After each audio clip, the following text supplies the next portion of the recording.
Hello everyone. Good afternoon. Welcome to week 12 of our synchronous session for psychological assessment. Now I'll be focusing on our discussion on personality assessment. Let's discuss about personality and its measure. From the previous live or sync sessions, I have discussed about personality measures. What are those instruments commonly used in the practice?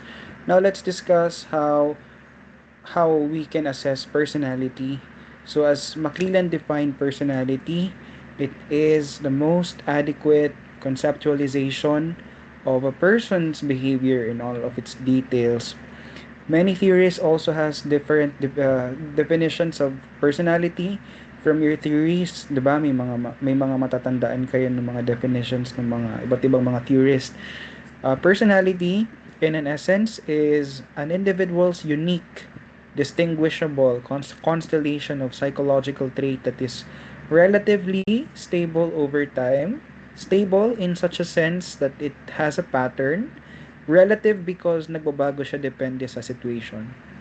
Included are variables in which a person's uh, on which an individual may differ, such as their values, their interest, their attitudes, their worldview, acculturation, a sense of humor, cognitive and behavioral styles, and personality states.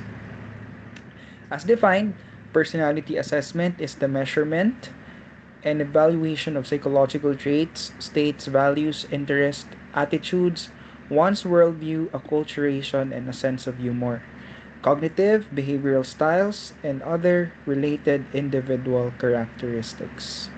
So, please take note of the definition of personality assessment. Ayan. So, there is no consensuous agreement regarding the definition of personality. There are none regarding wala talagang definite no na definition. As what you have learned from Alport, he defined trait as a generalized and focalized psychoneurotic system that is peculiar on the person with the capacity to render many stimuli functionally equivalent and to initiate and guide consistent forms of adaptive and expressive behavior. So we have learned, or you have learned about the distinguishable, relatively enduring way in which a person can vary from one person to another. And the word distinguishable indicates that behaviors are labeled with different traits and terms that actually differ from one to another. It distinguishes you from the rest individual. Although you have similar traits that you might possess, but the level or the degree that it suits you is iba-iba pa rin. That's why we have personality assessment for that. Okay. So you have learned about relatively. It emphasizes that exactly how a particular trait manifests itself to at least some extent. Okay, to our video, please check our attendants who are entering or who are attending this session. Okay, so take note of your attendance. This is a regular class, the time and the day. So hindi naman to special class. For years, personality theorists and assessors have assumed that personality traits are relatively enduring over the course of one's life.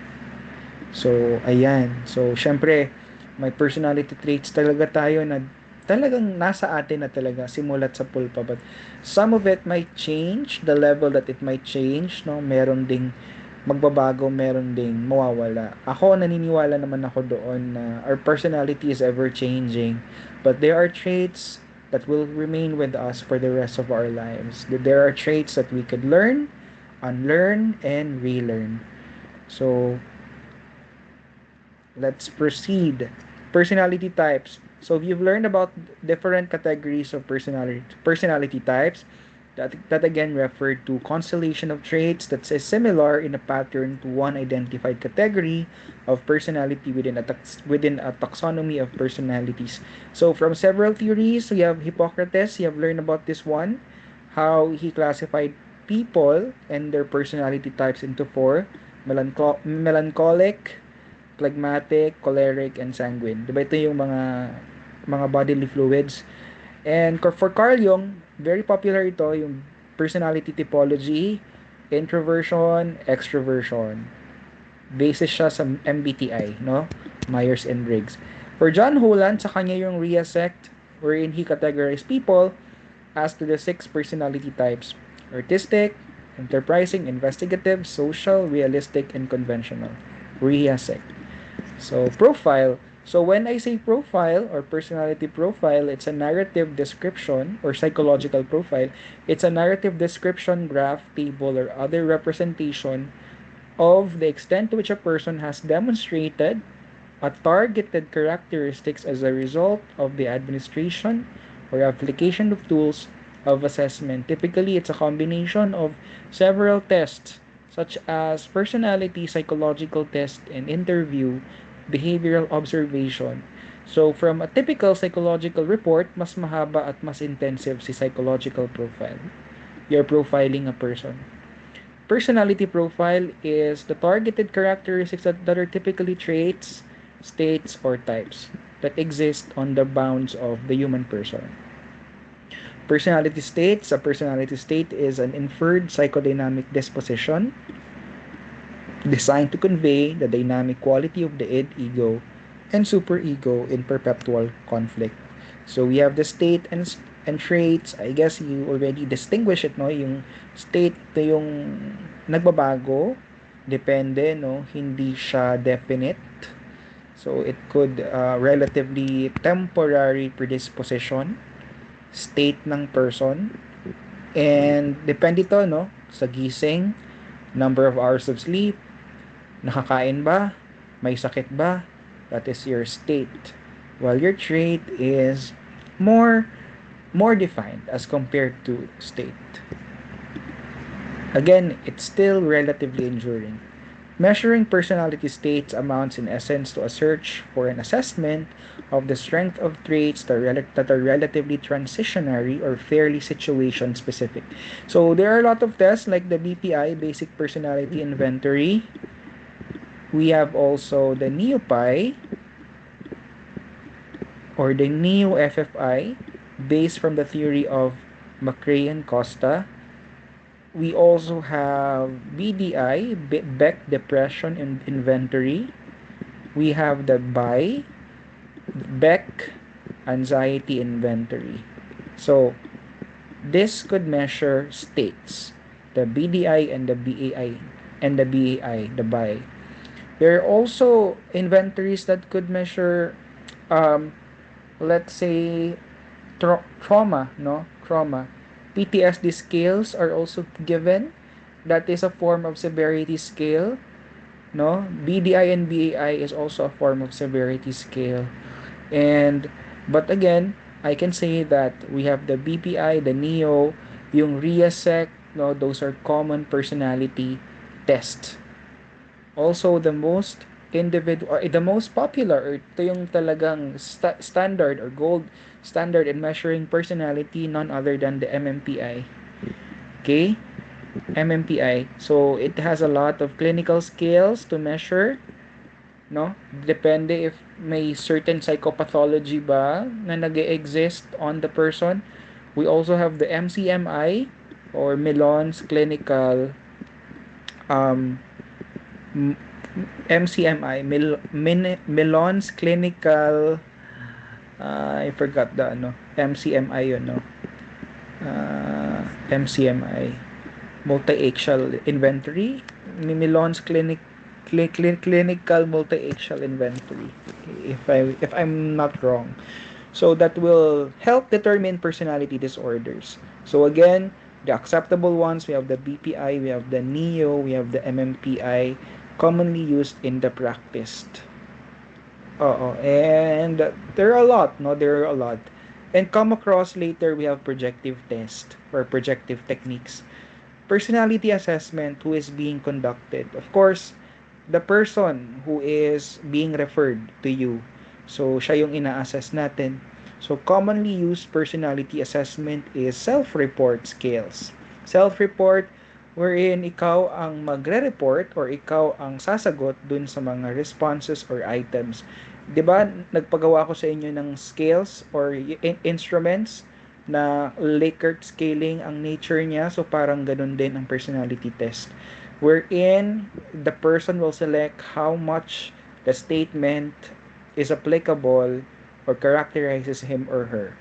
So Likert scaling, agree, neither agree, strongly disagree, neither, agree and strongly agree. Di ba yung mga ganun? Pwedeng 7-point, pwedeng 5-point Likert scaling. But the most commonly used is the 5-point Likert scaling. Self-report is a process wherein the information about assessees is applied by the assessees themselves. So my question to you, what are the weaknesses of a self-report test or a self-report personality assessment tool? O kaya yung weakness niya as someone who is practicing, no? As someone who wants to create an accurate picture of a person. Anyone? Do you have any knowledge about the weakness of self-report skills? Mm-hmm. Biased, yes. Tama si Renolf. There can be bias. What else? You may use your microphone. What can be what can be a hindrance in getting an accurate picture of a person? Ano kaya yung maaaring maging balakid?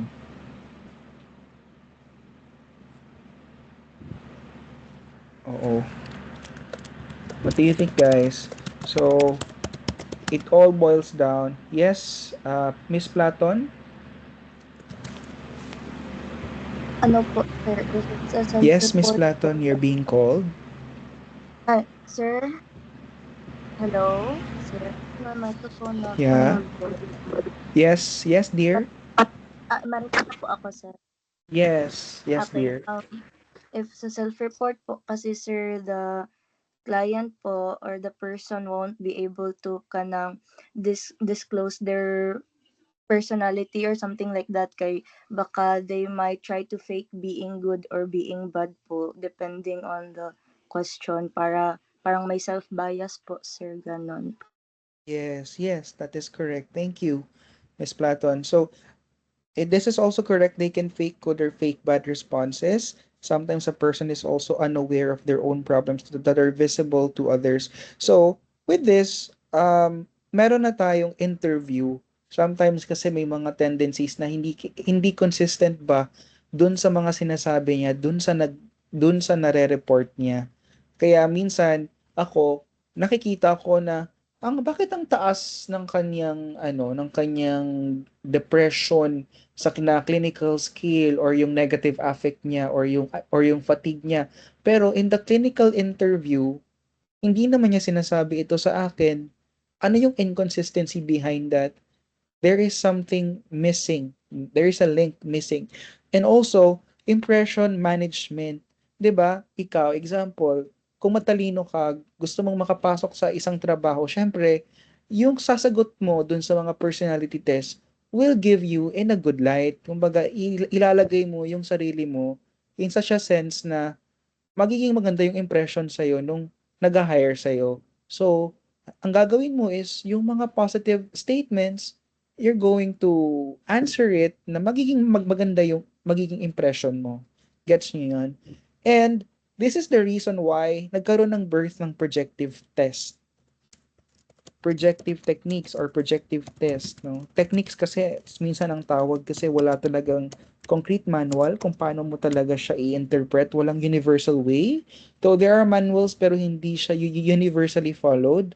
Kaya nagkaroon tayo ng projective test. Sa projective test kasi, hindi alam ng respondent paano siya magre-respond in such a way will put him in a better light. Yan. Kaya tayo nagkaroon ng projective test. So, ito yung downside ng mga self-report test. You can sometimes fake good or fake bad your answers. And I also wanted to highlight yung sinabi ni Renolf, no? Minsan, hindi din talaga sila aware or hindi lang din nila naiintindihan. Kaya maganda na marami kang sources of data. Hindi lang sa test, nag interview ka rin. Kamusta siya ngayon? Kamusta yung kanyang buhay? Ano yung ginagawa niya? I-explore mo yung struggles, yung mga challenges lately and how he is functioning, sources of information. That's why kung consistent, edi mas magiging credible kasi you can rule out na ay okay nag-exist siya sa test tapos nag-exist din pala ito na phenomenon sa interview ko sa kanya. So mas definite, okay, more likely the person has tendencies to experience moderately high depression, no? Something like that. So the more na naglilink yung maraming sources of information dun sa person na yun, then more likely tama or accurate yung gagawin mo or yung pwede mong isulat sa kanya. Kasi nagko-coincide yung findings. Mahirap lang din kung hindi nagko-coincide yung findings. Minsan, ikaw na lang, kailangan mo siyang gitnain yung how you responded. Let's say, for example, you can write on the report, while some findings suggest that the subject exhibits tendencies to experience mild levels of ganito, ganyan, ganyan. So, ganun na lang yung way of writing mo. Kasi mahirap mo ring ano yan eh, hindi mo rin pwedeng sabihin na talagang meron. Kasi magkaiba nga yung naging information. Okay, doon sa mga nakuha or sa mga nagather mo. So, self-concept measure is an instrument designed to yield information relevant to how an individual sees himself or herself with regard to a selected psychological variables. So, marami tayong pwedeng ma-measure: PTSD, trauma, anxiety, depression, mga different clinical skills, negative affect, hopelessness, no, self-esteem. There's a lot that we could measure to a person. So, ayan, people characterized as highly differentiated are likely to perceive themselves quite differently in various roles. So, iba-iba rin yung concept of differentiation, self-concept differentiation. Iba-iba din naman kasi yung roles na ginagampanan nila sa mga buhay nila. Ayan, some people might say that they are okay at home but sa bahay hindi. So, ikaw na kailangan mong gitnain yung paano mo siya isulat. Okay? Um, proceeding, ito naman, raters, tayo to, no?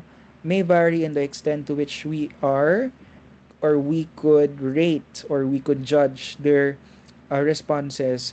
Leniency error or generosity error. Sometimes nagiging mas linear, nagiging lenient lang tayo or generous lang tayo sa kanya. Hindi natin masyadong fino-focus yung mga naging negative results or yung hindi mga naging magandang results sa kanya or yung mga tumataas na mga variables sa kanya. So sometimes severity error din. Minsan mas focus tayo dun sa mga depression, dun sa mga scales or dun sa mga variables na nakikita natin as mataas, though hindi natin masyado nakikita din na meron din siyang kapasidad na kaya niyang i-manage. Severity error yung tawag doon. So, yung error of central tendency, ito naman, minsan, pa-play safe tayo. That's why sometimes, hindi tayo masyado pumupunta dun sa matataas or dun sa mga mabababa. Kumbaga, when we write results, how we write it is ano lang, average lang or generally fine lang yung person. Okay? So hindi natin masyado na emphasize yung mga tendencies or yung mga kapasidad niya to become resilient. Kumbaga, katamtaman lang. And same also with the halo effect. Minsan, maganda yung impression ng person sa'yo, face to face. That's why minsan you have an impression na ay magiging okay yung result niya. And same goes with me. Sometimes whenever I had my patients or clients, meron din akong impression sa kanila. May ano ako na, ay matalino to. Ay feeling ko well adjusted siya. Pero kapag nag-test na sila, hindi pala ganun. So, binabawi ko rin yung mga judgments, yung mga prejudgments ko sa kanila. So, sana kayo din, when you go to your practice, minsan, mawawala din yung mga biases ninyo pagdating yan, pagdating na dun sa interpretation ng results. Okay, so yun yung mga errors, no, as raters. So, next, let's go to And when another person is being referred, an important factor to consider with regards to ratings is the context of the evaluation. So if a parent may indicate on a rating scale that the child is hyperactive, whereas the child's teacher may indicate the same rating scale that the child's activity level is within normal limits. So, pwede ba silang parehas na maging tama? What do you think, guys? Kung nagpa-rate ka, child behavior checklist sa parent, or Jillian's rating, Jillian's autism rating scale sa parent, sa para sa magulang is mataas, pero dun sa school hindi naman. Saan ka or ano yung gagawin mo as a clinician? Sige nga, bigyan nyo nga ako ng ano dito, ng workaround. Kung hindi coincided yung findings ng one source of information, especially ratings or collateral information from teacher, na si student is ganito, pero sa bahay naman, hindi siya ganito. Saan ka magfa-follow? Anong gagawin mo? Paano mo isusulat yung result? Sige nga, sinong pwedeng sumagot nito? Most commonly, kapag we're trying to rate for ADHD na mga tendencies, no? ADHD, um, behavioral or maladjustment problems, mga ganon, or adjustment problems, ASD, no? Typically, yung mga ganon. So, saan kayo fa-follow? Sige nga, can you give me a work of practice for this? Hindi coincided yung mga kinuha mong collateral information. Kasi class, kung child yung kliyente mo, child yung magiging patient or client mo, dalawang magiging client mo na yan, yung parent at saka yung bata. So, mas critical or mas mahirap din kapag child yung naging patient ninyo. And ganun yung challenge din. No? So, sa tingin niyo paano nyo isulat yung result niya? Sige daw, bigyan nyo daw ako ng answer for this. Kahit try lang, go lang.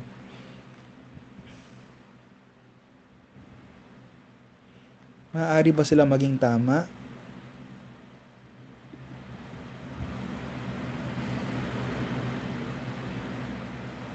Sige, Azumi, what do you think? Kung hindi coincided yung findings ni A tsaka ni B for the child, paano mo sila isusulat? Or ano yung gagawin mo?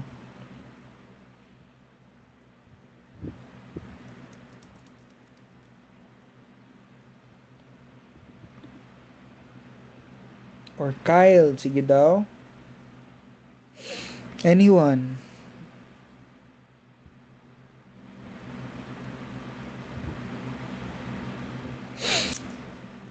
Sa tingin nyo lang, critical thinking lang, ano yung gagawin ninyo kung ganun yung findings?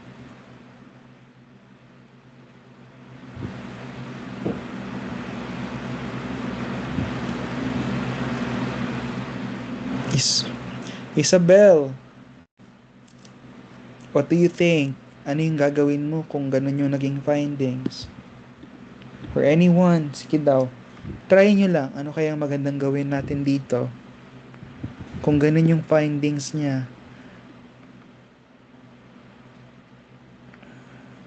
Yes, Ethan. What do you think?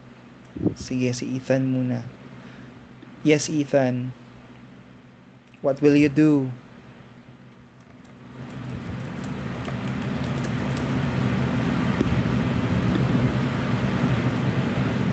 Yes.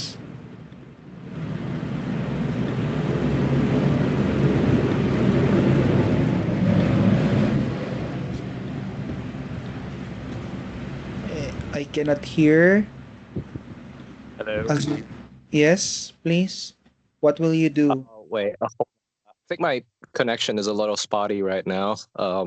Wait. Let me just shift over to the other network. Oh my goodness. Wait. Okay. Hello. Hello. Is Yes, I this can. better now, sir? Yeah, that this Okay. is good. I think from the moment that I had raised my hand, my connection just kind of spazzed out with his such impeccable timing. But to answer your question, sir, and I'm pretty much shooting at the dark here, for I'm not quite entirely sure myself, but I think perhaps they may opt for observational learning. I guess they have to put them in their naturalized environment to see how exactly does the result hold up with with Mm-hmm. the clinician actually taking direct natural observation, since this is the results are coming from rating scales that have been both done by both the teacher and the parent themselves. So I'm pretty sure the the clinician would have to take take the observational approach to see for themselves what Mm-hmm. exactly is the likelihood for this child to have to be hyperactive or not. So Mm-hmm. So you're suggesting that during the tawag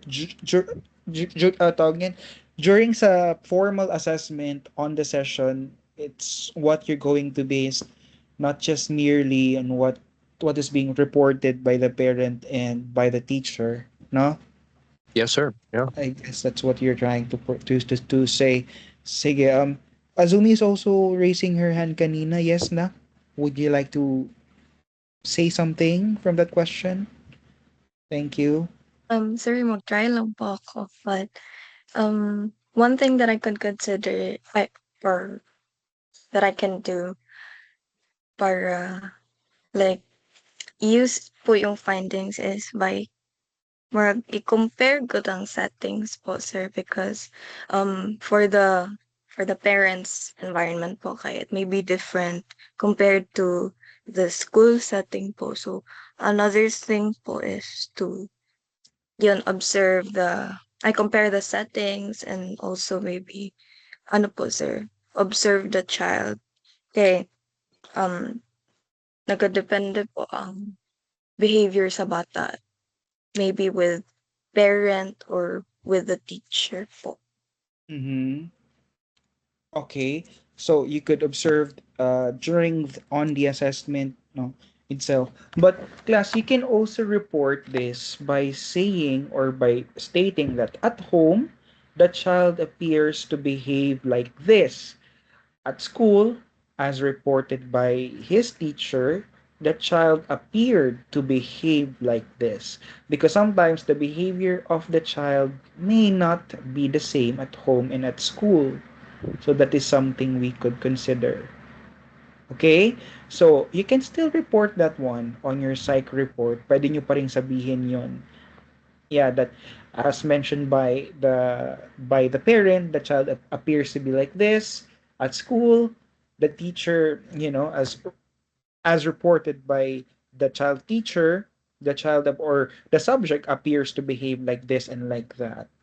And then, it can include daw already your formal impression during the assessment itself, or what really happened, or what have you seen or observed on the child's behavior on the assessment. Kasi iba rin yung behavior ng bata on the assessment. Kasi parang kakabahan siya, hindi siya ganun ka-confident for some children. For most kids, they're sometimes afraid, intimidated by you.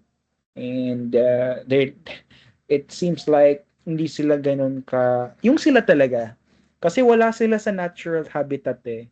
So, iba talaga yung magiging tingin mo dun sa bata as compared to at home or at school. Unlike for adults, yes, there might be differences but very slight na lang yung differences nila. Kasi over time, the report will be built already, especially during the interview, and the client will begin to be honest towards themselves and how they share their story to you. So ayun. So I hope you understand that one. Okay, if you have any questions, just just raise your hand or just message it out, no?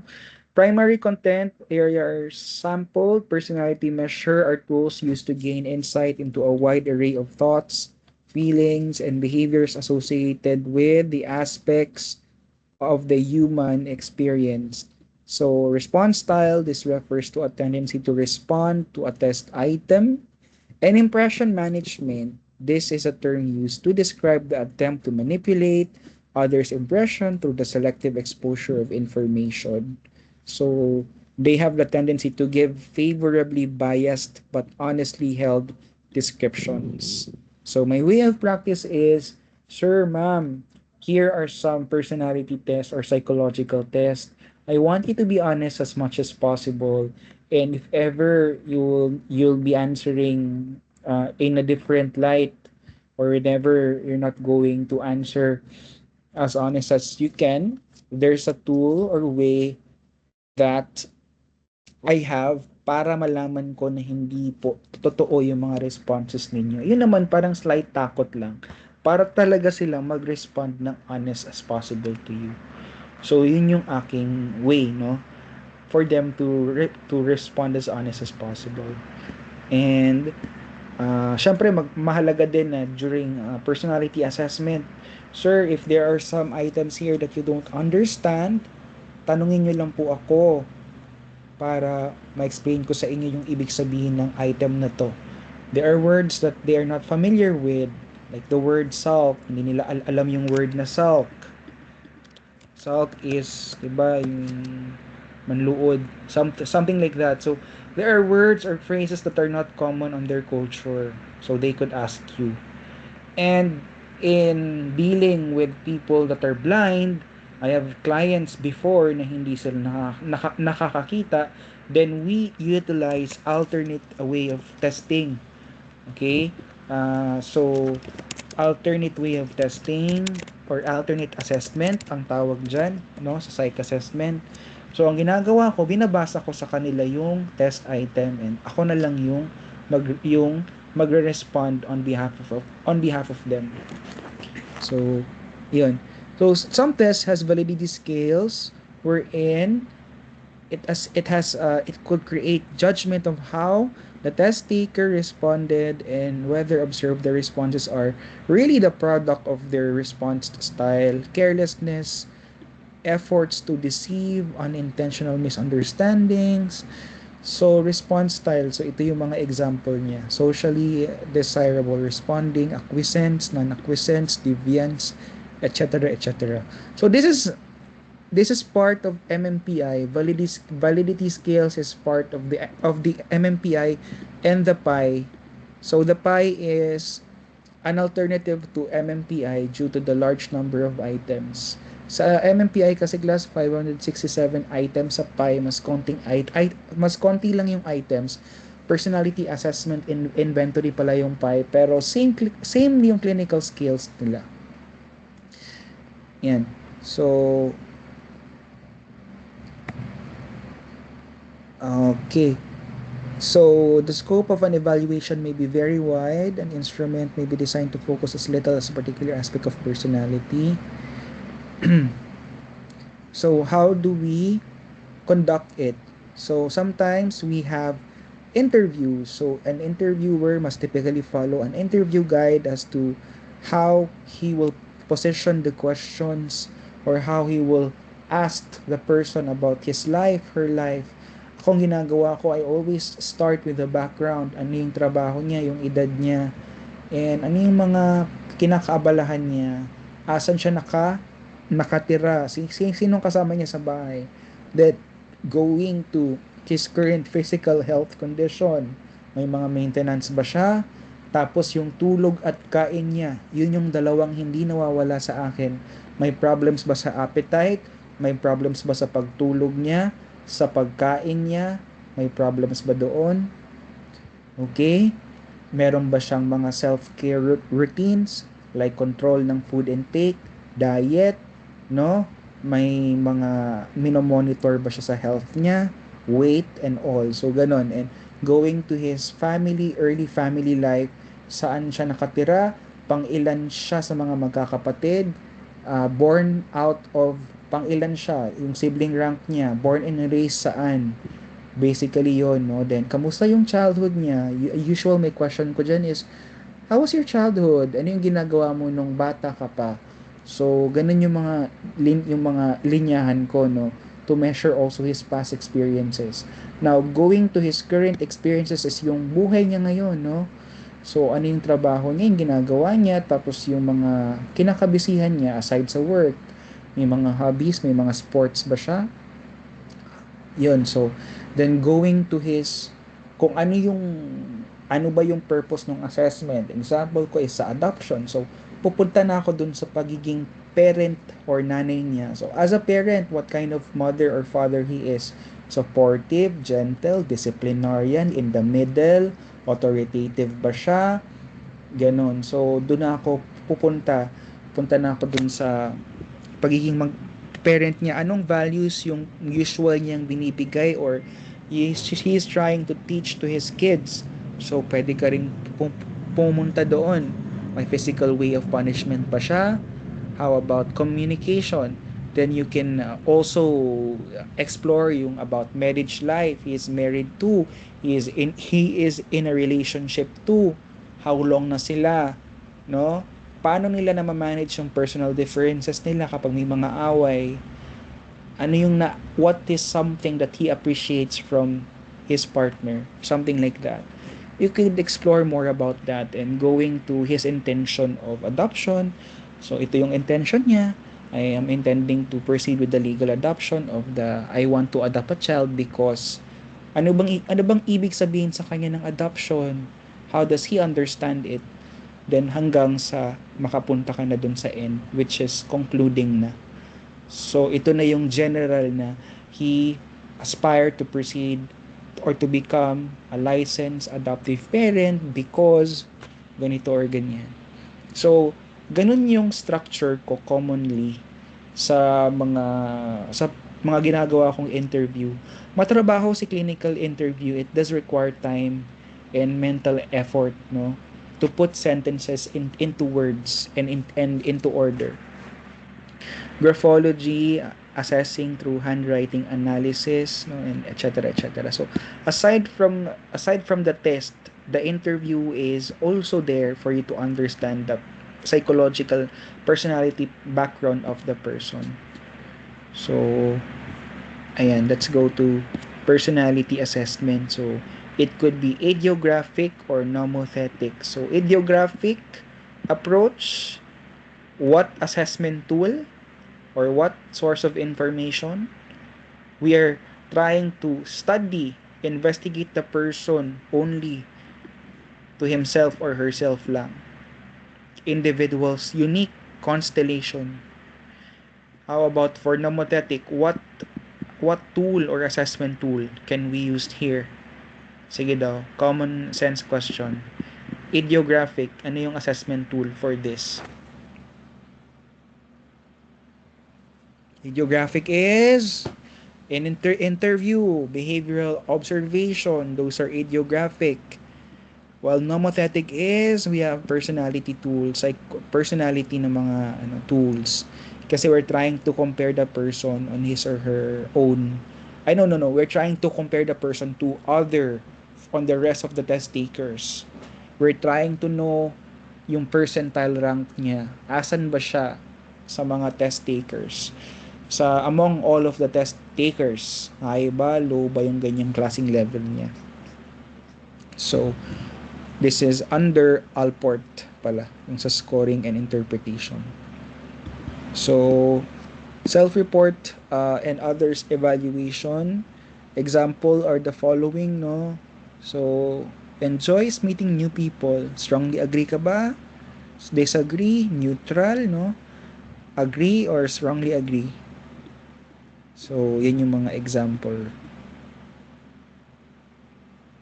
So, sometimes, test takers, hindi sila ganun ka-seryoso, no, in answering. Minsan, pataka lang talaga. That's why you have to watch how the person goes through with the item and ensure that you're open kapag may tanong sila or meron silang hindi maintindihan. Kaya always kang nakabantay lang, no? Naka ka lang, naka-proctor ka lang sa kanila.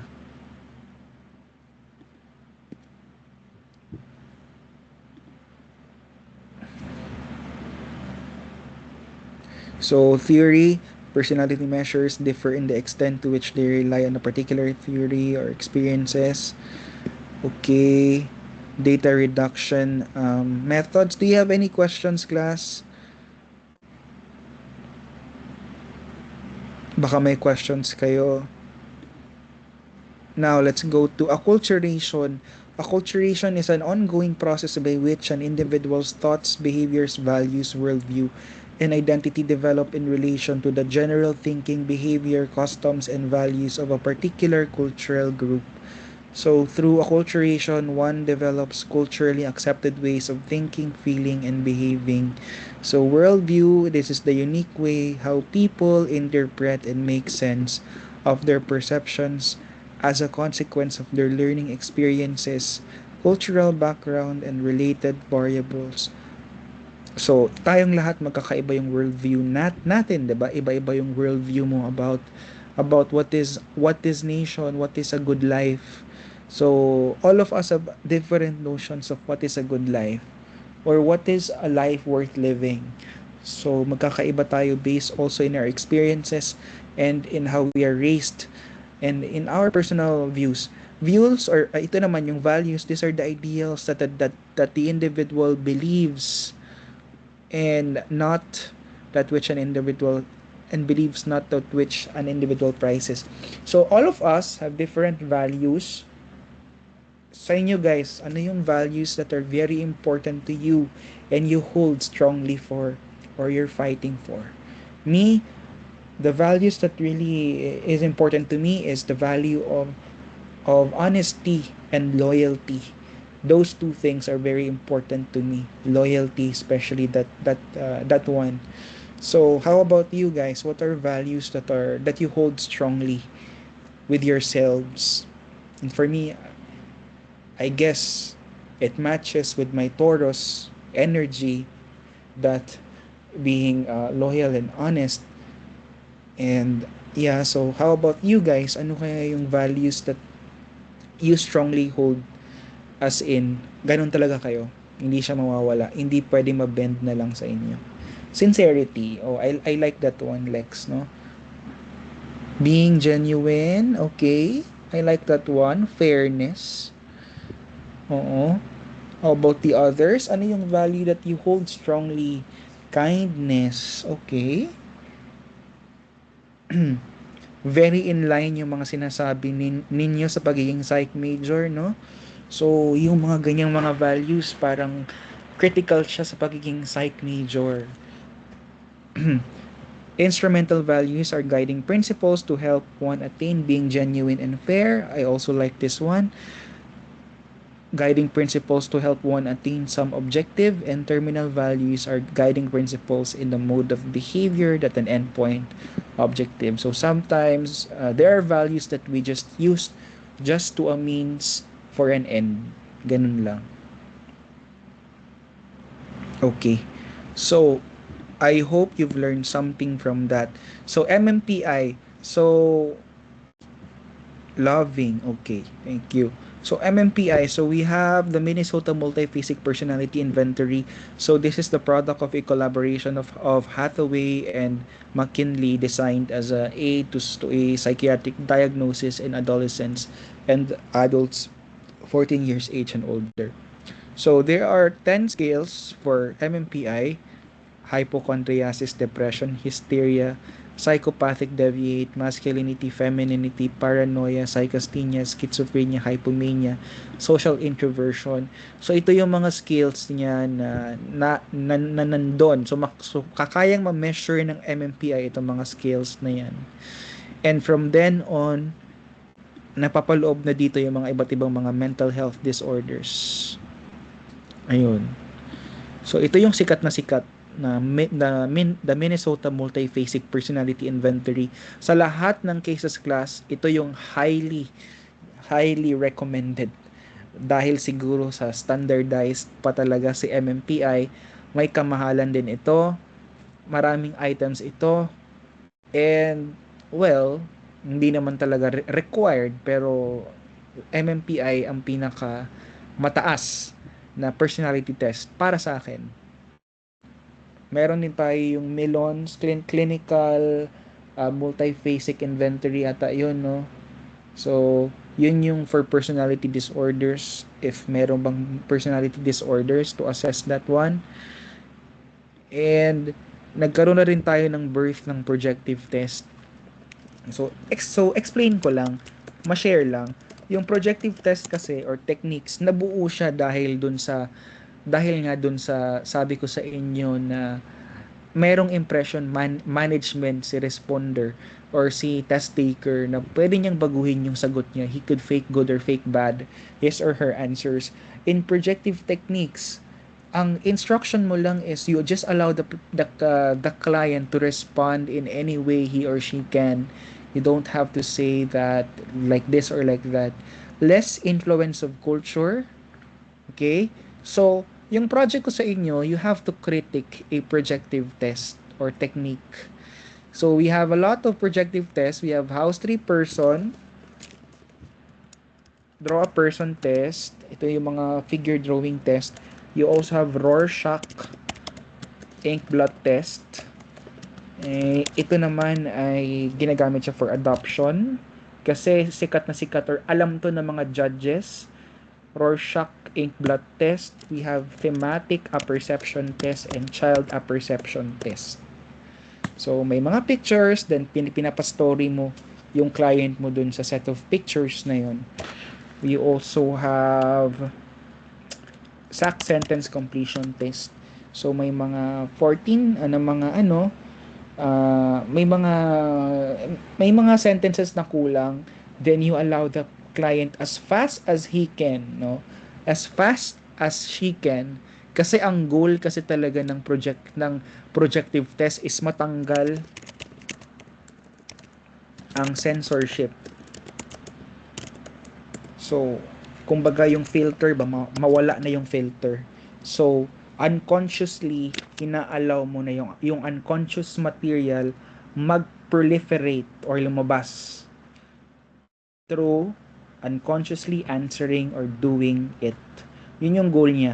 From the word projection, you allow the person to project unconscious conflicts, stimuli, o ba?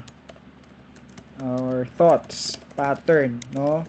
Yun yung goal ng projective test para lumabas yung mga unconscious thoughts, conflicts, patterns, no?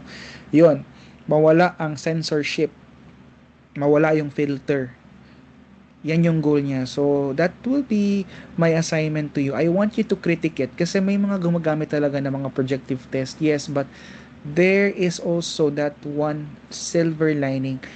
Ano ba yung validity ng mga projective test na to? Kasi wala talagang universal mechanics or manual of all people how they do it. Though for tests like house tree person, draw a person, Rorschach, there are manuals but hindi naman talaga siya highly followed. Sa Rorschach, we have the Exner's system. Yun yung ginagamit at ang manual niya, yung Exner.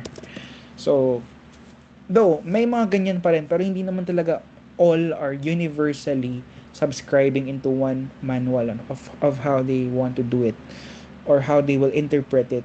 So, for me, there is that error pa rin. All tests have error. Even all sources of the information have error. So, ganun, no? So, I hope you've understand our lesson. Again, class, projective tests are also personality test. Ha? These are personality tests. Projective tests are also personality tests. So, do you have any questions about the lesson or baka may question kayo dun about sa assessment, no? Para masagot ko siya ngayon.